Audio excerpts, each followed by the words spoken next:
Hey guys, and welcome back to another video. Today we have our very first mini-series that I will be posting on my channel for the next couple of weeks. I have filled Southampton's entire team with filled Wonderkids, players who haven't fully lived up to their old FIFA potential. For example, Alen Halilovic had 91 potential in FIFA 16. Unfortunately, he hasn't played up to that potential yet and has made several transfers since he got promoted to the first team of Barcelona. Disclaimer, players can still reach their full potential in real life, and because they are included in this squad doesn't mean they are actually bad. At the moment of recording they haven't fulfilled their potential yet, in my opinion. The rules are quite straightforward for this challenge.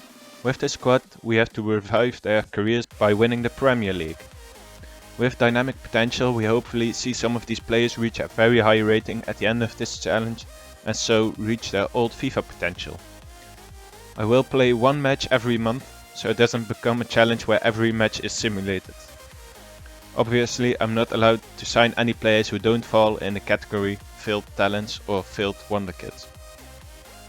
Now let's get on to the squad. We have a very big squad as I wanted to try and revive a lot of their careers. Obviously some of them might force their way out of the club throughout the seasons, so we should keep that in mind when doing this challenge.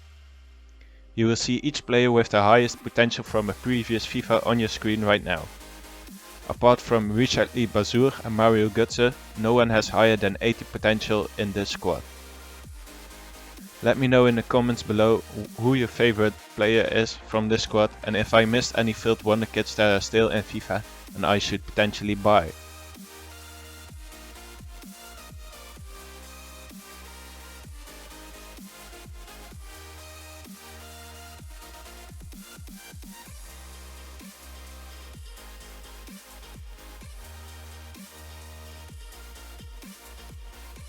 I decided to accept the invitation for a pre-season tournament so the players could get a bit used to playing with each other on the pitch. Unfortunately, we did get knocked out in the group stages, with BTEC AS Roma winning the tournament.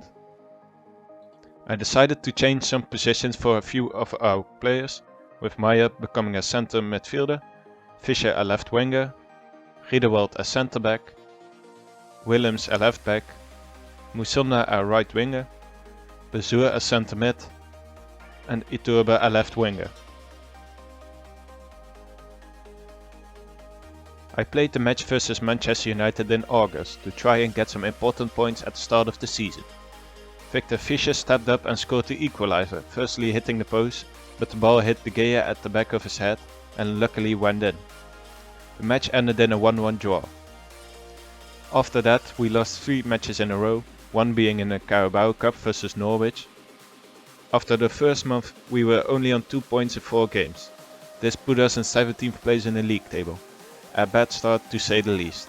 In September I played the match versus Spurs, who unfortunately scored a late winner with Reguilon scoring past bald-headed Joe Hart, who still doesn't have his game face at this moment of recording.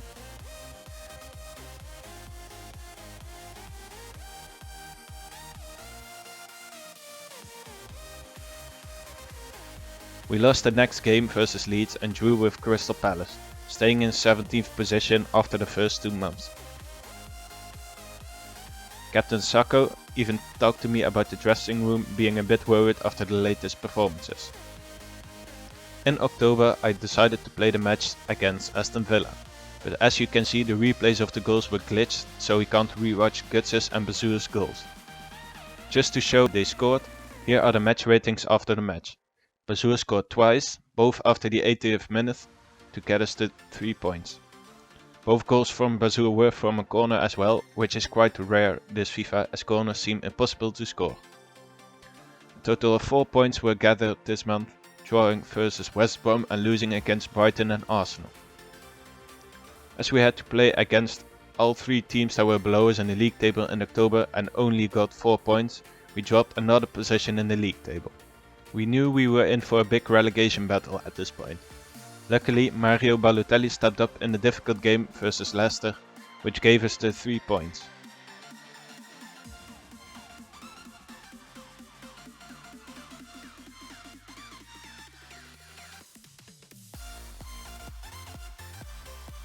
Unfortunately we had to play against Manchester City after that, which we lost, but we did manage to get a draw against Everton, which was quite surprising. We climbed 2 positions in the league table, but still had the same amount of points as 90th placed Aston Villa. On to December, where we had to play 7 league matches, with one of Sheffield United's defenders making a big mistake in the 88th minute, giving us 3 important points. Seems like guts and last minute winners is a great combination.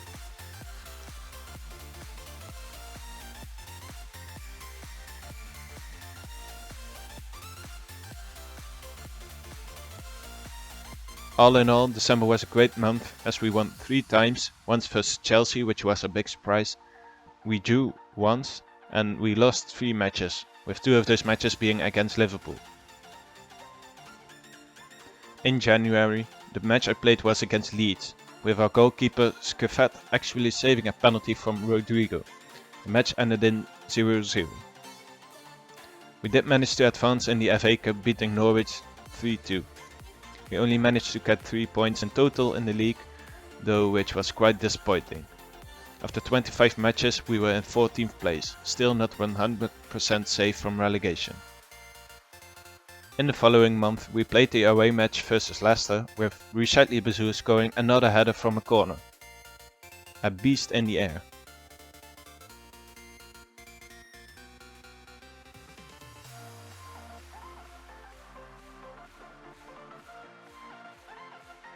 We also managed to get a draw against Arsenal, giving us 4 points in total in February.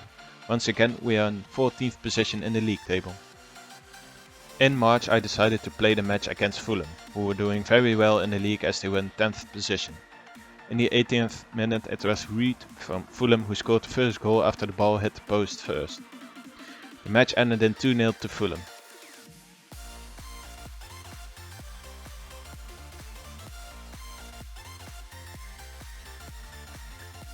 Only 2 games were played in March and we did manage to win against Brighton, which was quite a relief. We are getting towards the end of the season and we are still in 14th position in the league. Max Meyer opened the score for us against Burnley after a great strike from the central midfielder.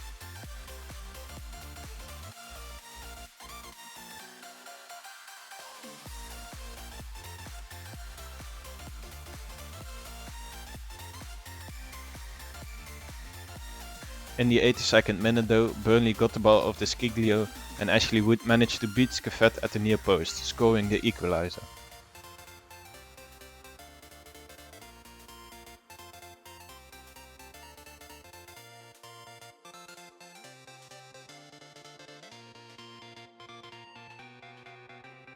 Only 1 point in a very important month as we move on to the last 4 matches in the league. We actually dropped a position in the league table, currently only being 6 points of relegation. The last month started off with an important match versus Newcastle, as a win would secure us of another year in the Premier League. A big mistake by Newcastle's defence and a goal from Jovetic helped us get in the lead early on.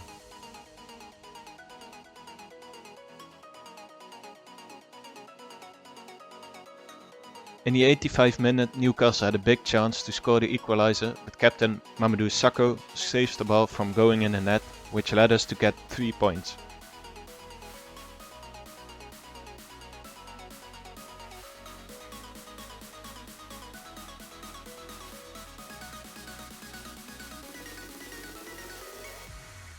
We also managed to get a draw against Manchester United, and so the first season of this challenge was finished. Liverpool won the league, with Wolves getting in the Champions League spot. Fulham finished in a surprising 8th position and we ended up in 14th position ourselves, with Brighton, West Brom and Aston Villa going down.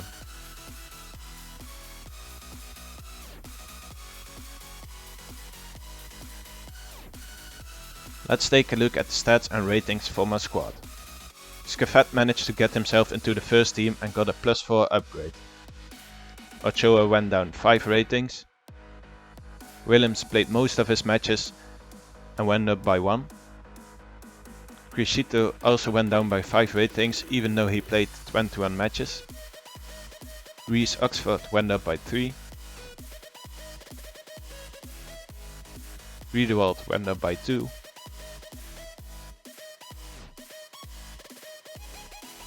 Paragon also went down by 5.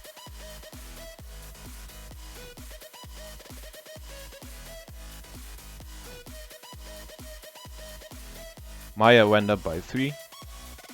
Bazur went up by 4.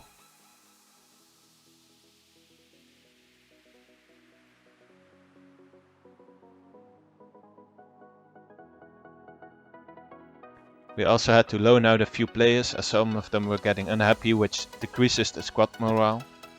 Unfortunately, we still can't see stats from loaned out players.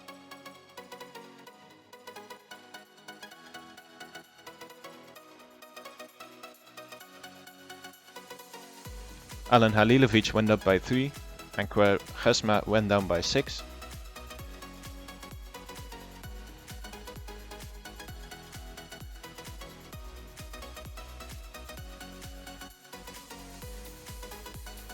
Fischer went up by 1 and so did Kishna, who was also loaned out. Musonda went up by 4. Czerny went up by 3. Zivkovic went up by 3. He was loaned out to Sheffield United. Arp also went up by 3.